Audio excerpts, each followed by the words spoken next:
बनानी है समाज, अच्छी कास्ट और रिलीजियस इक्वेशन हो गई, इलेक्शन जीत गया, कुछ नहीं करना है। आप लाख चोरी करें, डाका डाले, मर्डर करें, कुछ करें, आपका वोटर पूछ ही नहीं रहा आपसे, बिला वजह दूसरे चिल्ला रहे। Your voter is never coming to ask you sir 9 murder हो गए, 10वां मर्डर कब करेंगे। They are not bothered. दूसरा चिल्ला रहा है इन्होंने 10 मर्डर किए, आप हंस रहे हैं, नो, कोई फर्क नहीं पड़ता। आपके 2000 करोड़ रुपए का आपने स्कैम किया, nobody cares, because your voters don't see that. उनको इससे मतलब ही नहीं है कि आपने क्या किया है, उनको इससे मतलब है कि आप उनको क्या दे रहे हैं।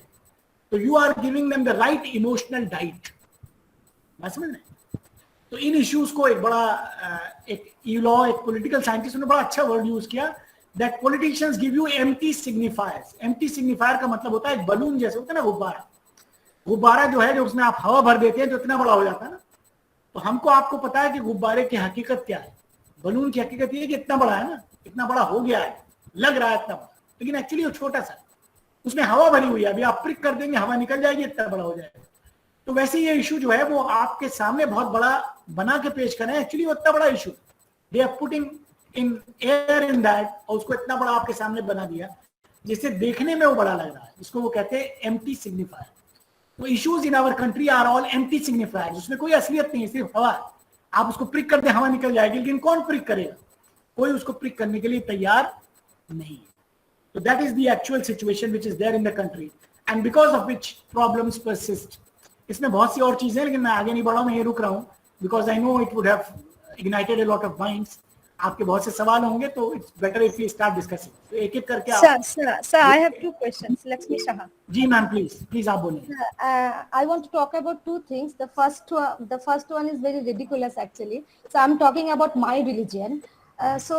We can see that every day in our religion, every day so many babas and gurus and mammas are coming, and there is a particular channel in our TV which showing a different kinds of gurus are there talking about our own religion, giving the message about from our own scripture. We people do not read our scriptures, but we are completely listen to them. So what illiterate people are doing, that's okay, sir. But the interesting thing is most learned people are in the front row, sir. This is very ridiculous, I think. And icons, you think they are going to take the country forward? मतलब one or the other leader, जिसका जो leader होगा वो उसको हम idolise कर रहे हैं ना, कि वो हमारा लीडर है, आइडियल पर्सन है, आइडियल पर्सनालिटी है, वो हमारे देश को आगे ले जाएगा.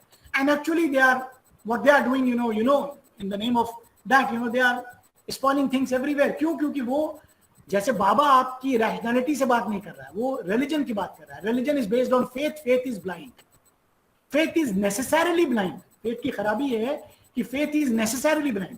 परेशानी क्या हुआ कि आज पॉलिटिक्स भी रिलीजन की तरह हो गई. It is like faith. I have faith in a leader. सारी दुनिया का सबूत दे दीजिए कि इस आदमी ने ये किया, कोई नहीं मानेगा.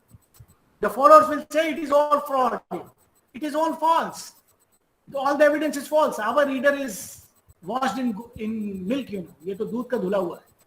तो आप पढ़े लिखे आदमी को करने, गांव का आदमी शायद मान जाए कि भैया ठीक कह रहे हो, वो फ्रॉड है. नहीं, उसका जो सपोर्टर है वो नहीं मानेगा, उसको लगेगा हमारा लीडर तो खराब हो ही नहीं सकता. पता है कि अभी जेल से निकला है, जाने वाला है, ये चार्ज है, इतने बड़े बड़े कांड कर चुका है, लेकिन नहीं, आप कहेंगे नहीं साहब हमारा लीडर बड़ा अच्छा. भाई जैसे अपने बच्चे से मोहब्बत होती है उससे लड़के से, उस लीडर से, कि हमारा बेटा दुनिया खरी खराब, लेकिन हमारे लिए तो सबसे अच्छा बच्चा वही है. तो उतनी मोहब्बत जितनी हम अपने बच्चे से करते हैं, उससे ज्यादा मोहब्बत हम अपने लीडर से करने लगे. तो लीडर को ये पता है, वो तो बहुत ही चालाक है, उसने उसको एक्सपर्ट कर लिया कि जब इतनी मोहब्बत है तो जो चाहे वो करो, कोई आदमी हमसे एक सवाल ही नहीं पूछेगा. There is no accountability. You never ask your leader, you always tend to ask the other leader. आप देखिए कितनी इंटरेस्टिंग बात है. आप सोशल मीडिया को फॉलो करें तो हर आदमी उस लीडर को से सवाल पूछ रहा है जो दूसरा, मतलब मेरा लीडर नहीं है. चाहे मेरा लीडर गाड़ी चला रहा हो, मतलब गाड़ी का ड्राइवर मैं हूं, आप पूछ रहे हैं कंडक्टर से गाड़ी उधर क्यों जा रही है. भैया कंडक्टर थोड़ी ले जा रहा है, या पैसेंजर थोड़ी ले जा रहा है, ड्राइवर ले जा रहा है ना गाड़ी उधर. तो question should be asked from the driver, not from the passenger. But somebody is questioning the passenger, somebody is questioning the conductor, somebody is questioning the passers by on the road. But people will not question the driver because the driver is someone whom I idolize or otherwise. So the point basically is that this is how politics has changed. It has become like faith. Politics was supposed to be a different arena. जब Europe के अंदर secularism पैदा हुआ, अब इतना वक्त नहीं मैं उसमें जाऊं, यूरोप के अंदर सेकुलरिज्म क्यों पैदा हुआ? क्योंकि वहां रिलीजन और पॉलिटिक्स का डिवीजन चेंज हो गया. Religion had entered politics, so politics was subservient to religion. And that is why came secularism, which separated both. That religion is related to faith and politics is related to public life, that is rationality. The problem with many countries today is that politics and religion are again merging into one. They have all become faith-based. जी शशि साहब आप कुछ पूछ रहे थे. शशि साहब, somebody was asking something. Sir, may I ask? Sir मेरा एक Lakshmi ma'am को एक कहना चाहता हूँ. जी बोलिए लक्ष्मी साहब. उन्होंने ये कहा कि हमने आजकल बहुत बाबा हो गए हैं, तो पहले तो मेरा ये सबमिशन है कि ये बाबा हमने कैसे पैदा किए. जैसे मैं सिख हूँ और सो कॉल्ड अपर कास्ट से आता हूँ कि मैं अपर कास्ट में हूँ, जट सिख हूँ. तो हमने क्या किया, गुरुद्वारों में लंगर जो प्रथा की, तो हमने गांवों में जो लोअर कास्ट थी उनके लिए अलग लंगर लगाने शुरू कर दिए. ऐसा ही लगभग सभी धर्मों में ये हुआ कि जो ऐसे लोग थे जो निचले तबके थे, हाशिए पे लोग थे, उनको हमने धीरे धीरे अपने धर्म से अलग कर दिया, उनको ह्यूमिलेट किया. तो ये लोग धीरे धीरे कहाँ पलायन करके, जहां पर इनको एक लोगो एक बाबा ने बना दिया, उसमें 786 भी लिखा हुआ है, उसमें एक ओंकार भी लिखा हुआ है, उसमें ओम भी लिखा हुआ है. उसको लगता है कि ये है, यहाँ पर हमारी रिस्पेक्ट है. तो कहीं ना कहीं पहले मेरा मानना यह है कि हम लोग ही जिम्मेवार हैं ऐसे बाबा को पैदा करने में. दूसरा एक छोटा सा वाकया, एज ए टीचर, मैं टीचर एजुकेटर हूँ. मैं मतलब कि हर साल 100 बच्चों को वुड बी टीचर जो उनको पढ़ाता हूँ, और हम फ्राइडे को एक इवेंट रखते हैं. लगभग मैं अपनी क्लास में इवेंट रखता हूँ कि जो हमारे करंट इश्यूज हैं उस पर डिस्कस किया जाए. जैसे हम किसी दिन एनसीईआरटी का कोई टॉपिक ले लिया कि इशू था बेल्जियम का और वैसे ही श्रीलंका में, तो इनको कंपैरिजन करो कि बेल्जियम ने कैसे उसको सॉर्ट आउट किया और श्रीलंका ने कौन सा मेथड अपनाया, तो कौन सा ठीक है और कौन सा गलत है. अगली बार हमने एक लिटरेचर की एक किताब उठा ली, कीड़ों पर चांदनी, निर्मल वर्मा की, और ये कहा कि उसमें ये कहा गया कि आइसलैंड ने जब अपनी आजादी की जंग लड़ी तो उन्होंने पूरी अपनी जो जंग है वो डिबेट से जीती. वो क्या करते थे, आके डेनमार्क में संसद में बैठ जाते और डिबेट करते और कहते हमारे साथ डिबेट करो. और डेनमार्क इतना तंग आ गया कि उनको कहा कि यार इनसे डिबेट नहीं कर सकते, इनको आजादी दे दो. तो ये 2 टॉपिक है. तीसरा टॉपिक, जब कोरोना की लड़ाई चल रही थी तो हमने एक फ्राइडे को, ऑनलाइन आजकल टीचिंग होती है, तो मैंने टॉपिक लिया कि हमारे हरियाणा में अगर कोई थोड़ी सी भी बीमारी ज्यादा हो जाती है तो डिस्ट्रिक्ट हेडक्वार्टर पे फैसिलिटी नहीं है और हमें पीजीआई को रेफर करना पड़ता है. पीजीआई ही है, और हमें जो रफाल पे पैसे लगाए हैं उससे बेटर ये है कि डिस्ट्रिक्ट हेडक्वार्टर पे एक अच्छा हॉस्पिटल होना चाहिए. लेकिन तभी क्या होता है कि कोई पेरेंट्स ऑनलाइन वो कहता है हेलो सर मैं आपसे बात करना चाहता हूँ. तो मैंने कहा जी सर बताइए. कहता है मैं लगातार आपके लेक्चर सुनता हूँ फ्राइडे को, आप हमारे बच्चों को कमजोर कर रहे हैं. तो मेरे लिए एक बहुत बड़ा झटका था. और जब लेकिन मैंने उनका जवाब नहीं था कि मेरे बच्चे आपका जवाब देंगे. तो मुझे बहुत खुशी हुई कि जो मैं बच्चों से बात करता हूँ वो वुड बी टीचर हैं, टीचर बनने जा रहे हैं. तो उन्होंने इतने शानदार तरीके से उसको पेरेंट्स को संजीदगी से एक सलीके से बताया उसका आंसर. मुझे बहुत खुशी हुई. बस मैं यही शेयर करना चाहता हूँ. Thank you sir. You're right. Sir, can I ask? Sir मेरा एक सवाल Sir, था. may I say something? Sir, may I say something? Subhash साहब पहले बोल रहे हैं, एक मिनट बोल रहे हैं. सुभाष साहब बोलिए. Sir, actually you have used the word anti-national. So can you please explain what is the meaning of this word? Because it is nowadays most debated word in news and media. What is the meaning of anti-national? Actually, उसमें उसके there could be a lot of meanings to that, but the point is I just use the word casually to connect with the discourse which is going on. कि आजकल हमारे देश में जरा सी बात पे किसी को आप एंटी नेशनल कह दो, जबकि it is fundamentally a contradictory term, you know. That anybody who is an Indian citizen, Indian, Hindustan का कोई इंसान है, वो एंटी नेशनल कैसे हो जाएगा? मतलब simply because he is not agreeing to what your narrative is, simply because he is against you, you call him anti-national. तो ये तो एक तरह की गाली है ना. जैसे किसी को आप गाली दे दें बहुत बुरी सी, तो वो उसको गंदी सी गाली दे दें तो वो बुरा मान जाएगा. तो ये एक तरह की गाली हो गई है जिसमें कि आप एक मॉरली अपर पोजीशन अपनी ले रहे हैं और उसको इंफीरियर बता रहे हैं. मतलब by implication you are saying that I am pro India and you are anti national. तो ये एक बहुत ही गंदी बात है. It's a very degrading kind of statement which you use against anyone, but that is what it is. जब political discourse गंदा हो जाता है तो रोज सब एक दूसरे को एंटी नेशनल कहते हैं। बात समझ रहे हैं? मतलब हर आदमी एंटी नेशनल है। अभी कल पिगासस का issue आया, although I don't want to mention any party, but the minister said in the parliament that the Pegasus software has been used against anti-nationals, leftist, urban nationals, मतलब सारे मुल्क के दुश्मन। और उसमें लोग किसके ऊपर पेगासस यूज हुआ है? एक प्राइम मिनिस्टर ऑफिस के अंडर सेक्रेटरी पे, 2 आर्मी के सीनियर ऑफिसर्स पर, राहुल गांधी पर, प्रशांत किशोर पर, मतलब सारे वो लोग जो उनके अलावा हम आप शायद होते तो एंटी नेशनल मान लिए जाते, मतलब ऐसे ऐसे लोग, टॉप जर्नलिस्ट पर। और स्टेटमेंट लगाया गया, मतलब कि तो एक तरीका है किसी को पब्लिक लाइफ में डिलेजिटिमाइज करने का। मतलब होता है ना कि मैं आपसे बात नहीं जीत पा रहा हूँ तो आपको फौरन एंटी नेशनल कह दूं, बट अब बात ही खत्म ना, आप तो आप कमरे के बाहर जाइए, आप तो क्वालिफाइड नहीं है। तो that is actually hitting below the belt, actually that is not the right way to talk. जी, madam Bhanupriya is there in the line, she wants to ask. आप पूछें madam. Yes sir, thank you sir, good afternoon sir. Sir मैं आपसे suggestion, हम जैसे पढ़ाई वगैरह में रिजर्वेशन देते हैं कि इतना रिजर्वेशन सबको मिलना चाहिए, लेकिन जॉब पर्पस पर भी अगर रिजर्वेशन देना कहाँ तक सही है sir?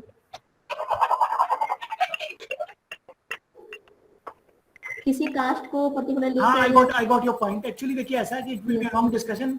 Actually in India, you know, reservation is not being used as it is a very useful thing. It is a political instrument now.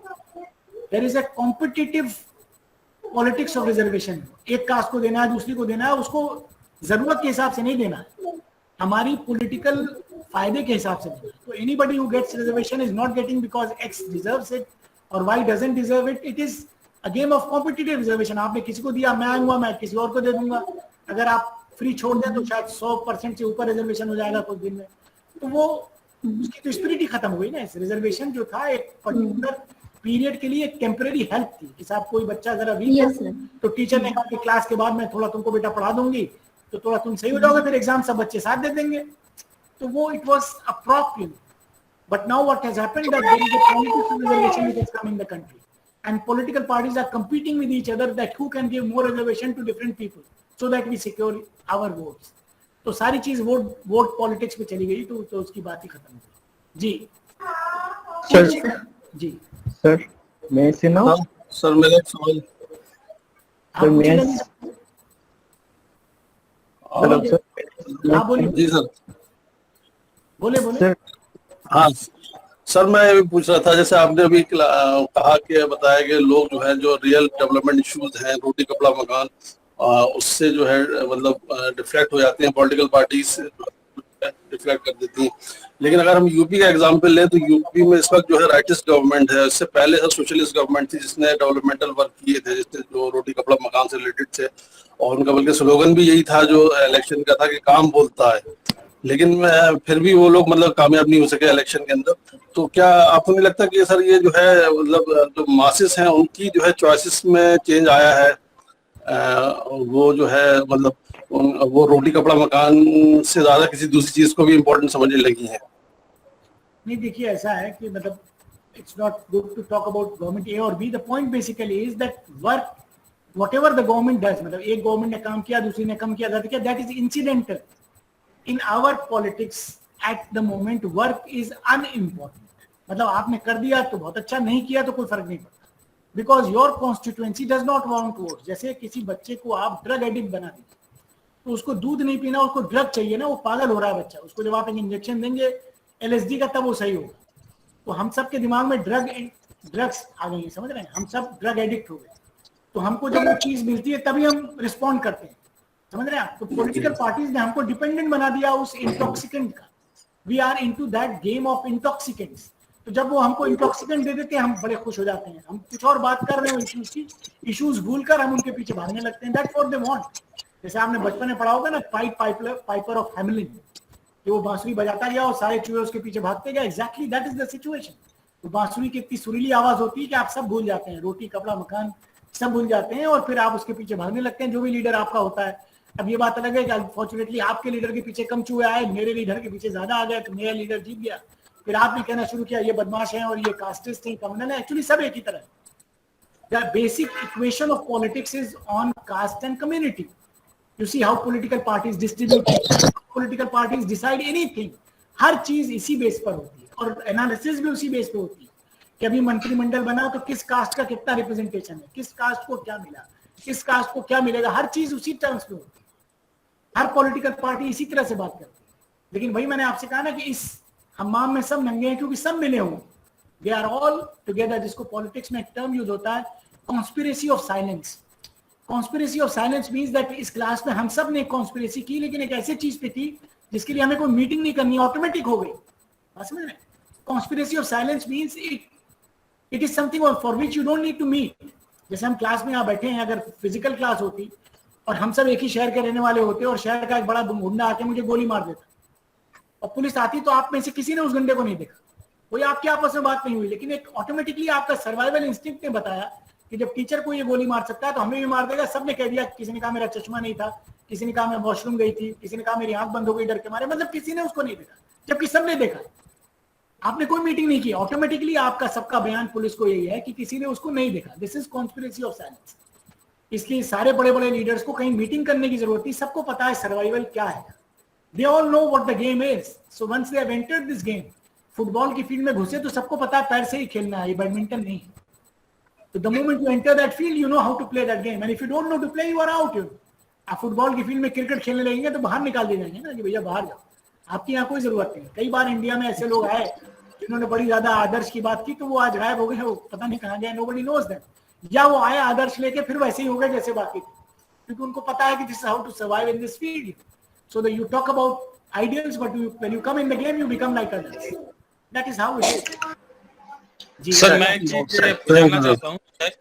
Hello, बोलिए। हेलो सर जी सर, मैं एक जानना चाहता हूँ कि आप बहुत अच्छी तरह से आप मतलब जो हमारा प्रेजेंट सिचुएशन है उसको हम लोगों के सामने रखा, और अभी हम लोगों का जो हालत है वो ऐसा है कि हम लोगों को ये चूज करना पड़ रहा है कि कौन कम खराब है, मतलब कि जो हम जानते हैं दोनों ही खराब है मगर कम खराब है कौन, तो उसको हम चूज करना पड़ रहा है अभी इलेक्शन के जरिए, और भी जो हमारा सिलेक्शन प्रोसीड्यूर है।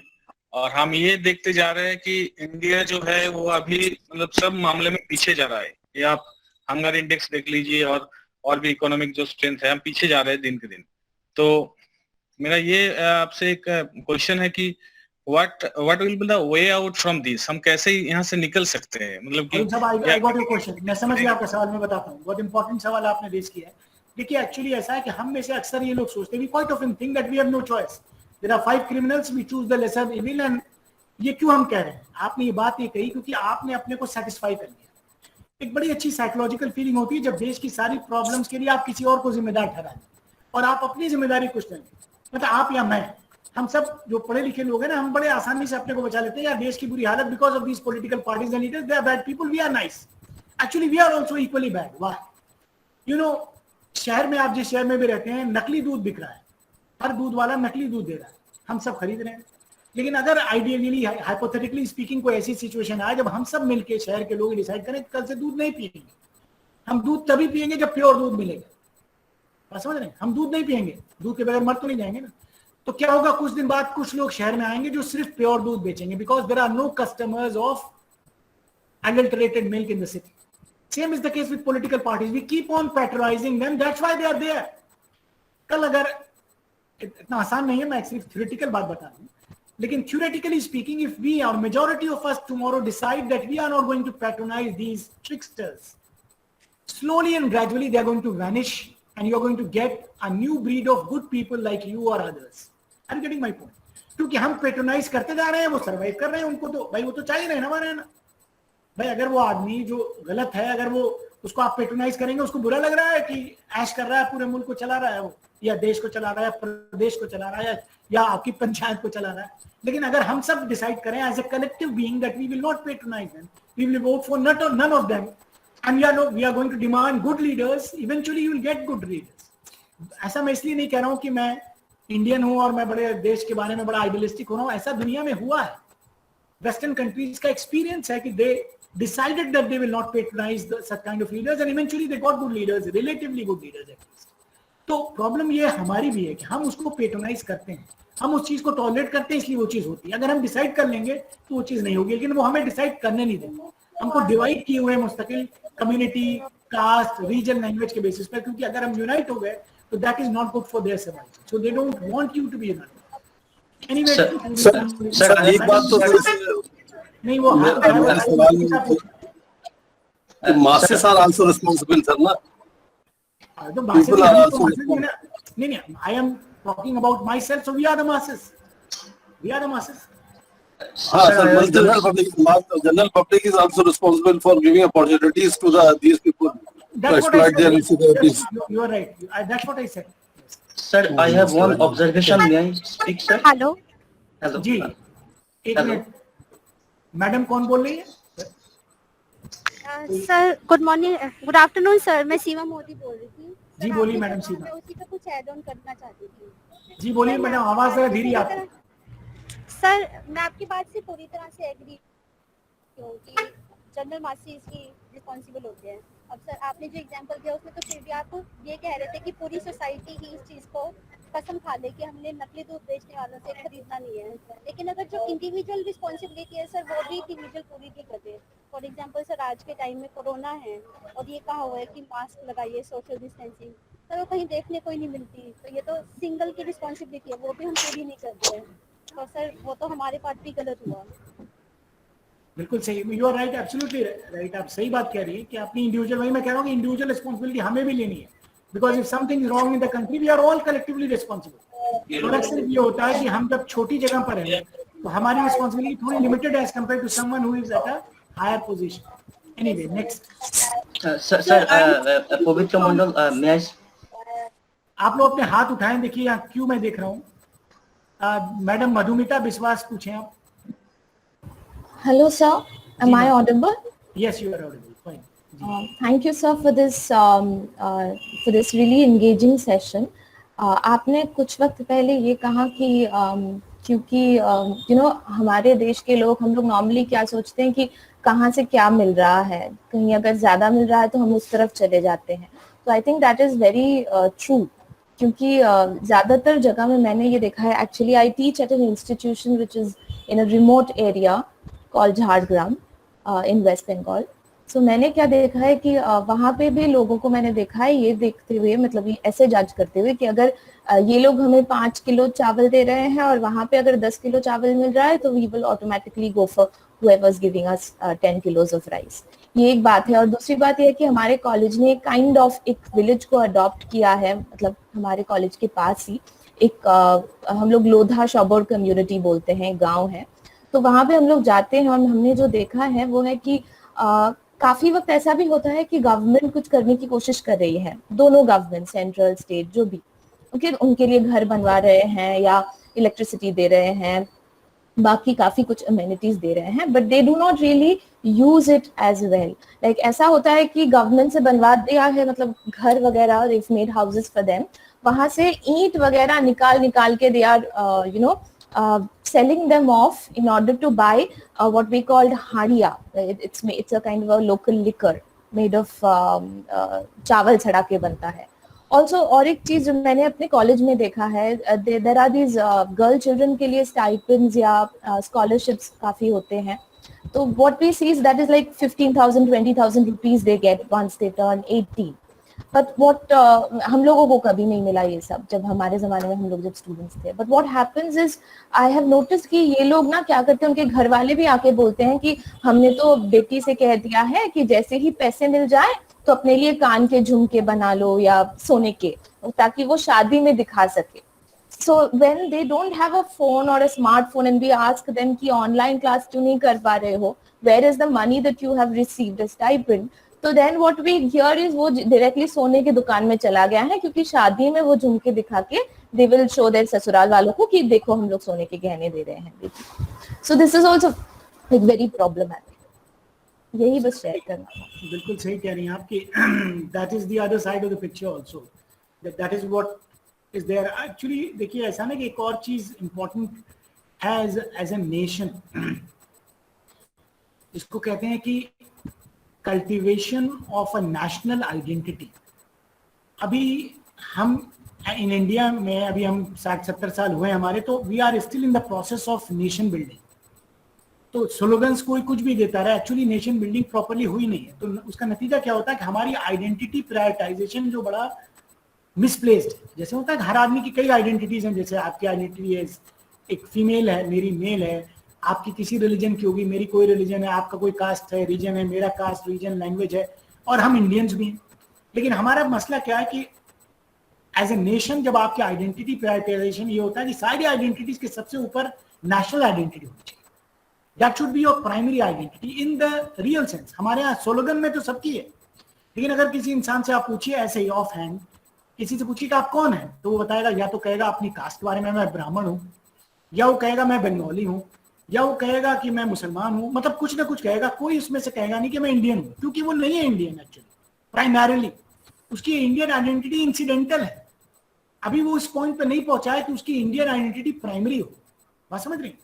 इसी वजह से अच्छा ये सारी आइडेंटिटीज जो हैं वो नॉन रैशनल है। Non rational means they egg you on to do non rational things. जैसे अभी आपने बताया कि कंप्यूटर के फोन के पैसे से हमने झुमका खरीद लिया, क्योंकि हमारे अंदर वो रैशनैलिटी नहीं है, क्योंकि ये आइडेंटिटी सब नॉन रैशनल आइडेंटिटीज है जो नॉन रैशनल बेसिस पे बेस्ड है, because there is no scientific evidence to suggest that your religion is better than mine और my caste is better than yours. तो जो आइडेंटिटी खुद नॉन रैशनल हो वो हमको नॉन रैशनल काम करने पर एग ऑन करती है। National identity is rational because when you love the country anything what you do will be rational. बात समझ रही? जैसे मैं किसी इंटरव्यू में गया और मैं कास्ट का वायरस मेरे दिमाग में है, तो मैं अपनी कास्ट के खराब कैंडिडेट को अपॉइंट करूंगा and I will be very proud to have done that. और मैं आके आपको बताऊंगा भी आज मैंने अपनी कास्ट के लिए बहुत बड़ा एक काम किया है, क्योंकि मैंने एक गधे को अपॉइंट कर दिया जो अच्छा नहीं था लेकिन बहुत अच्छा काम किया। I will never be rather shameful, rather ashamed of that what I have done. लेकिन if I love my country in the true sense, for me everything is, मतलब you are the best and that's why I appoint you. मैं आपके नाम पे आपकी cast पे जा ही नहीं रहा हूँ।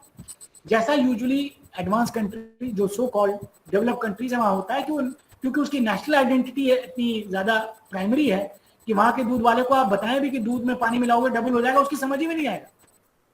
आप दूध वाले से पानी, वो कहेगा भाई why should I do that, you know? और यहाँ वाले को समझाना नहीं, वो बचपन से तैयार है, उसको भी नहीं बताना है, ना उसको बताना है ना इसको बताना है। क्यों? क्योंकि वो उस आइडेंटिटी के पॉइंट पर पहुंचा ही नहीं है। मतलब ये थोड़ा एलेबोरेट इशू मैंने बड़ा शॉर्ट में करके आपको sir, may I say something? जी मैम बोले। सर मैं ये कहना चाह रही थी कि नेशनल आइडेंटिटी से भी ऊपर अगर हम एक ह्यूमन आइडेंटिटी की तरफ पहुंच जाएंगे तो शायद बहुत ही ज्यादा रैशनल हो जाएंगे। नहीं मैम, आप बिल्कुल सही बात कर रही हैं। मतलब at the emotional level that's very nice, but national identity is actually humane. When you love your country in the real sense, all human beings are equal, you know, irrespective of caste, religion, color, and whatever you do, you think in terms of the country. सड़क पे मैं कूड़ा नहीं फेंकूंगी क्योंकि वो मतलब that's not the right thing to do. ये नहीं कि मैं अपने घर के सामने से पड़ोसी के घर के सामने फेंक दूं, जैसे हम अपनी बैकयार्ड में से कोई कूड़ा दूसरे में चोरी से फेंक देते हैं। तो द पॉइंट इज दैट जो हम उस सेंस में सोच रहे होंगे तो हमारा जो सिविक लाइफ होगी ना वो बहुत ही आइडियल हो जाएगी। मतलब all of us will understand what our responsibility is. जैसे नहीं होता कि हमारे यहाँ एक पीएचडी भी सड़क पे कूड़ा फेंक देगा और एक सो कॉल्ड अनएजुकेटेड आदमी भी यूरोप के किसी मुल्क में, I saw a person lighting, वो ट्रेन से कूद के गया, एक डस्टबिन में इतना छोटा कागज का टुकड़ा फेंक के वापस फेंकना। हमारे यहाँ मुल्क का जो सबसे बड़ा देशभक्त होगा वो भी ये काम नहीं करेगा, क्योंकि कूड़ा तो वही फेंकना है बगल में। That's what is second nature to us, मतलब वही काम करना है। तो the point basically it takes time, but yes Pavitra साहब बोलो। Yes, sir. It was a very nice lecture, sir. It's some kind of a mirror of our society, political scenario. Sir, I want to say something, and also I want the opinion of you and from my colleagues also. Sir, political parties nowadays, they know how to win the race, how to win the election. They know the mathematics. And what I believe is that they can brainwash, even they can brainwash like us who are educated, so-called educated, who are at the creamy layer of the society. They can also brainwash us. We know about our responsibilities, we know what is right and what is wrong. We also give bribe to the dalals, but we know that we are not doing correct things, we are doing some crime also. But what I feel, fear is the source of the crime. Fear makes us the worst possible criminal in the world. The fear. And the source of fear is lack of resource in our country. What I feel, the source of fear is the lack of resource of our country. You're right. So my question is that, is it not the population? If we want to pinpoint the main cause of the problem, then is it not the population of the country right now? Also, one thing is that, what about you said that maybe in some foreign countries, they say that no, we don't buy the bad milk. We are all united and we do not buy the bad milk. We do not adulterated milk. We do not buy. We should not buy. And eventually it leads to a better situation. But when there is a huge mass, huge collection of population, and it is statistically almost impossible to come together on a particular issue.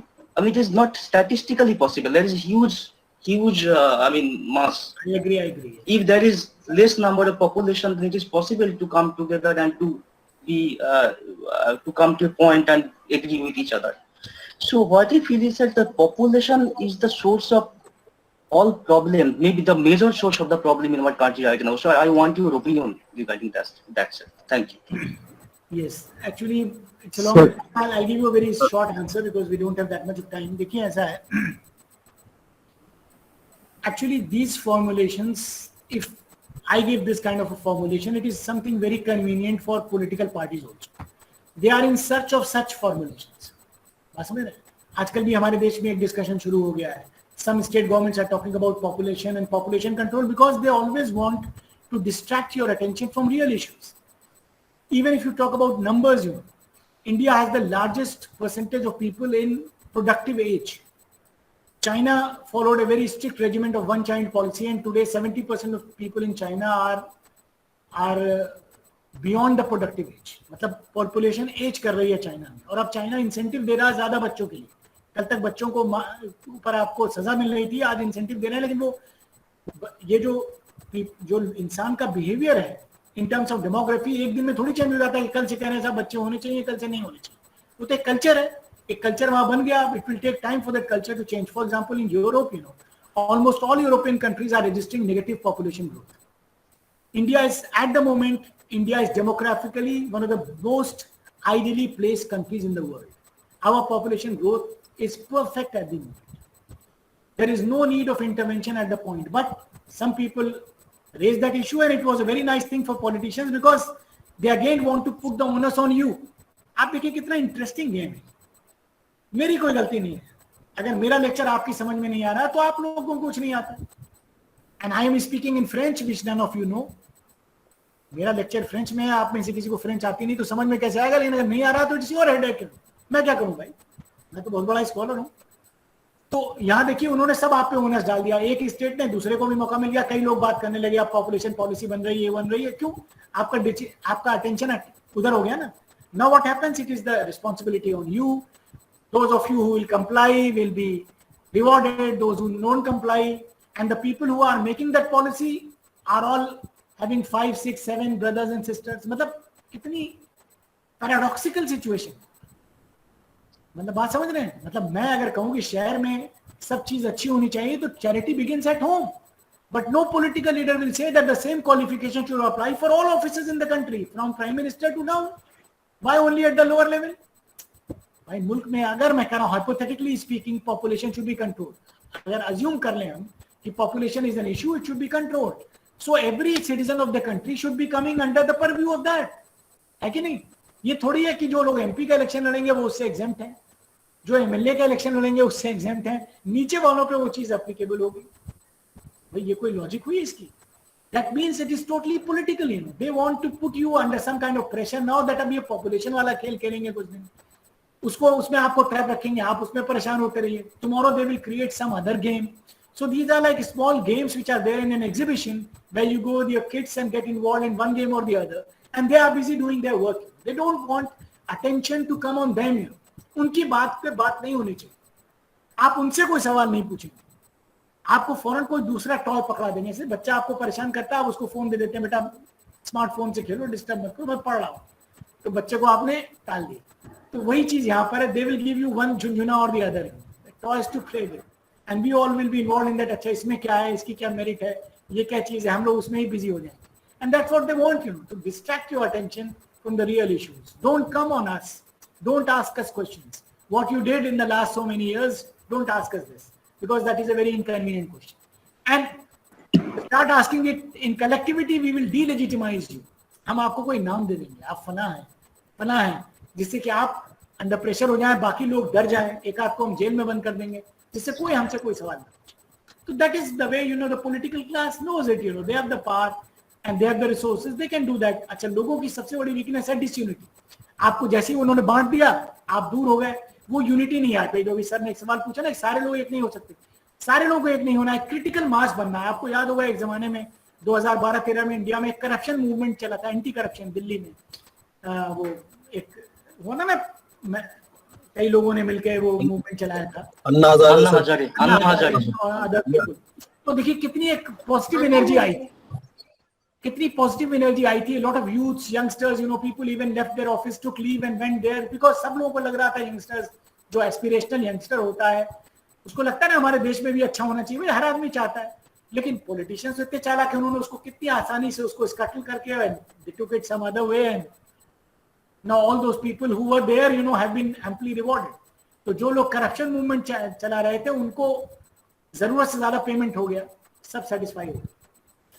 Everybody is now rehabilitated. Somebody became a cabinet minister, somebody became a governor, somebody became a chief minister, and finished. That's what it is. So either they will buy you off, अगर आप बड़े प्रतिभाशाली आदमी हैं और बहुत ज्यादा लोगों को कर रहे हैं, तो या either you will be bought off or you will be bumped off. ये दो ही स्ट्रेटजी. तो या May I say something?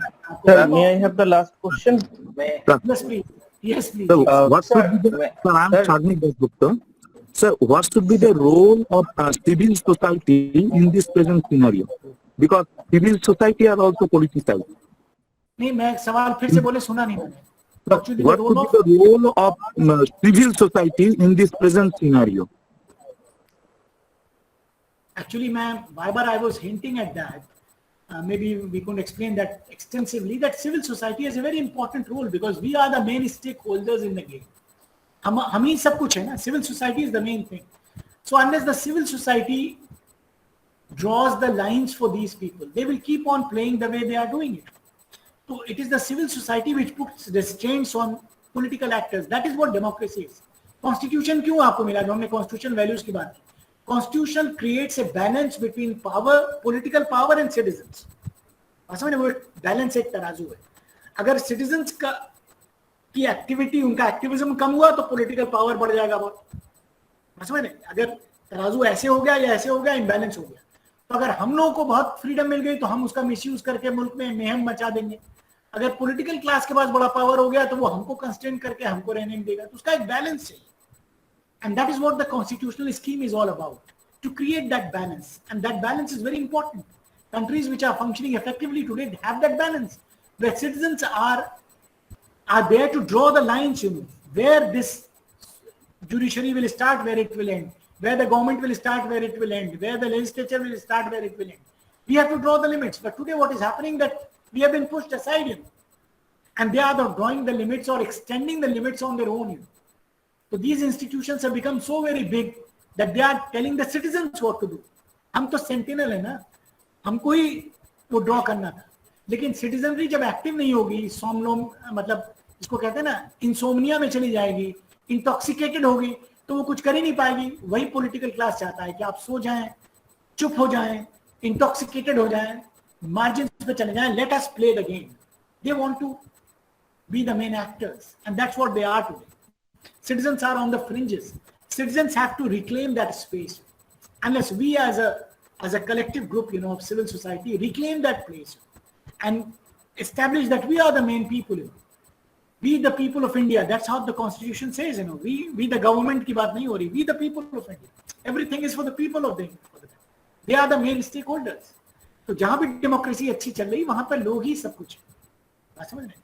लोग जब एक्टिव होंगे तो इनसे फिर वो चीज रिक्लेम करेंगे जो हमारे हाथ से चली गई.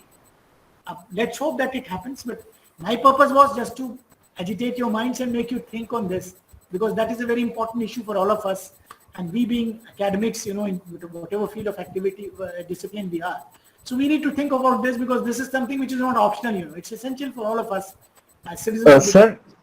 जी please. Sir, I think also there is an inherent sense of self-love and intoleration for the other, which you mentioned at the beginning of your lecture, and which has been practicing for quite some time now. Now, if I extend this, then I would say that we are not only facing a political crisis. Obviously, there is a political crisis which we are collectively facing, but also we are somewhere facing a personal or individual sort of a crisis as well.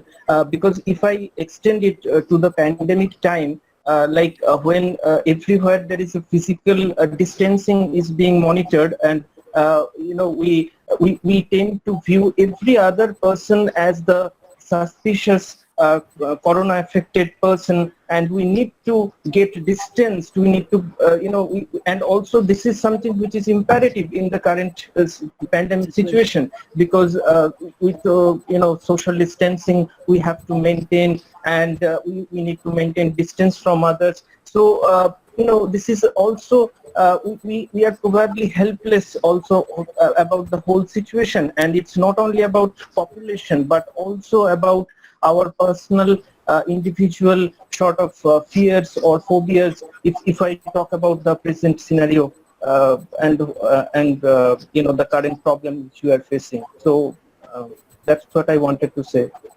You are absolutely right, Vijay Saab, and thank you very much, because there are a lot of questions still there, but we are running short of time. So we'll end this session, but hopefully we'll have some other session with you. Sir, advisor is on the way. He'll be coming within a minute, so you can take 1 minute. अच्छा ठीक है, मतलब I just. Sir, I have a question, sir. जी ma'am पूछिए. Sir, good afternoon, sir. I am Kalpana Vishwas from West Bengal. So, sir, indulging ourselves in corruption has become a very common practice nowadays. Not only it's over the years, I think. Along with this, there are few issues regarding the inequality in resource distribution, economic inequality, as well as the Brahmanism structure. Brahmanism structure is like a poisonous snake. It can cause the harm very slowly and silently. Regarding all such issues, most of people are getting easily addicted to the violence regarding casteism, communalism, etc. So, is it our intrinsic property, or is it made by few politicians or opportunities? This is my question, sir. Is it our intrinsic property, intrinsic characteristics of a human being? No, that is not an intrinsic characteristic. Actually, what characteristic? Because actually, what happens, that when you are insecure, and when you are when your resources are diminishing every day, so when you find yourself in a very precarious corner, that is the point where some people can rather create a situation where certain groups can indulge in violence, because you are so desperate. So your energy is channelized in some direction whereby you are told that your desperate situation or location in the society is because of these people. So you indulge in violence because you are so desperate. तो आपके dispersion का, आपके हालात का actually जिम्मेदार भी वही लोग हैं जो आपको वायलेंस पर एगॉन कर रहे हैं. So cruel, that you are in that condition, you as a group or a class are in that condition because of the wrong policies of certain people. And now these very people, or some of those people, are actually egging you on to indulge in violence and resort to that kind of a rather conflict. तो ये सारी चीजें बड़ी orchestrated हैं actually. ऐसे नहीं होता कि बचपन में हम लोग कठपुतली का खेल देखते थे ना, वो तो सामने स्टेज पे तो कठपुतली नजर आ रही है, पीछे कोई स्ट्रिंग्स और खींच रहा है. तो हम सब तो कठपुतलियां हैं, स्ट्रिंग्स कोई और खींच रहा है. Thank you very much, Professor Sandeep Saab. And let me first, sorry, I was held up in the meeting. I was held up in the meeting. So good afternoon, sir. Yes, please switch off your mics. First of all, my apology. I was stuck in a meeting. Let me, on your behalf, once again, thank and welcome Professor Sandeep Saab. By now, I don't have to say anything more about him because you have already listened to him, interacted with him. But let me add He has represented our country in many international forums on human rights, on this national integration and other issues of governance. He is a very eloquent speaker. बताएं doctor Ranjan Kumar ji, बताएं कैसा लगा आपको? Doctor Ranjan Kumar please. Good afternoon sir. बहुत अच्छा लग रहा है और मैं sir thankful to you for choosing this type of resource persons. We learned lot of things basically today, yesterday. The speakers are so good and we are learned lot. Thank you very much for your motivated. Thank you very much for your generosity. आप बताएं madam Priyanka Verma, how is everything? Yes. Good afternoon, sir. So it was a very illuminating and engaging session, and the fact that what I realized is that instead of probably narrating stories or playing with toys, somehow we need to inculcate the essence of Constitution in the form of stories right from our childhood. Oh. That would be really helpful. Okay. Dr. Reshma, आप बताएं. Assalamu alaikum, sir. So thank you for such like wonderful speakers we are having every day. The sessions are very engaging, and sir, every day we learn something new. Like today we learned that whatever we do or teach does not just affect us but our surroundings also. So if we begin from our home, like charity begins at home, so if we inculcate that habits or practices in our child and then ourselves and then our students, I hope the nation will be a better place tomorrow. Great. I join you in this wish. Let us all work hard towards nation building. The last person, Dr. Arun Kumar ji, बताएं. Dr. Arun Kumar. Yes, sir. Good afternoon, Yes. sir. Good afternoon. हम लोग को बहुत चीजें सीखने को मिली है sir, और उसको सर हम लोग अपने डे टू डे लाइफ में यूटिलाइज भी करेंगे अपने बच्चों के ऊपर भी, जिससे कि उनको भी फायदा मिले। और मैं बहुत थैंकफुल हूँ सर कि इतने अच्छे अच्छे रिसोर्स पर्सन को हम लोग को सुनने को मिला और बहुत कुछ चीजें सीखने को मिली सर। चलिए, बहुत अच्छा। आपकी खुशी हमारी खुशी है, and that is the way to nation building, and that is the way to academic excellence in higher education. So thank you, Professor Beg Saab. You have been always a pillar of strength and support and inspiration. So as ever, thank you very much.